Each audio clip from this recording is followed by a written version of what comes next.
Ouverture du procès des inculpés de la crise post-électorale. Il s'agira de désigner les auteurs d'assassinats, d'enlèvements et d'exécutions sommaires au cours de la période post-électorale. Au nombre des accusés pour ce premier grand procès post-crise, le général Dogbo Blé-Bruno, ancien commandant de la garde républicaine, et 5 autres militaires. Le reportage de Hugues Hervé Blé. Annoncé d'abord pour 8h30, ensuite pour 10h, c'est finalement à 14h20 que commence ce premier grand procès post-crise, procès du général Dogbo Blé et de 5 autres militaires pour assassinat du colonel-major Dosso.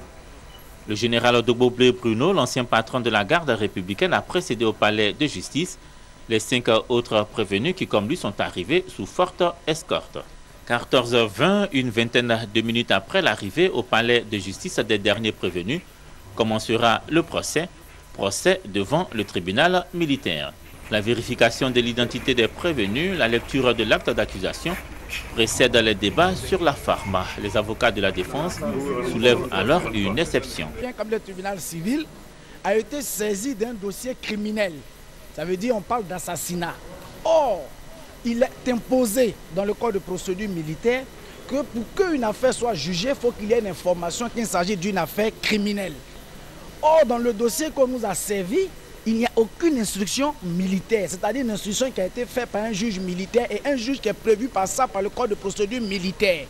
Sur le fond, moi, mes clients, à vous, on est venu peut-être pour faire de la repentance, mais pour qu'il y ait une procédure soit régulière, pour que le colonel Dosso soit bien jugé, qu'il soit jugé, que son âme soit en paix, il faut bien qu'on commence par respecter les règles de procédure. Un tribunal qui est mal saisi ne peut pas me rendre une décision qui va me satisfaire. Si le tribunal estime qu'ils sont bien saisis, nous allons respecter la décision, mais nous allons nous pourvoir en cassation. La Cour se prononcera ce mercredi sur l'exception soulevée par la défense.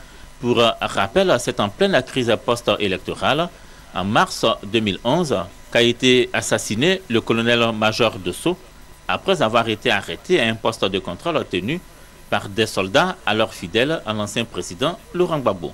Le colonel-major Dosso revenait du Golf Hotel où s'était établi le président Alassane Ouattara et l'équipe qui l'entourait.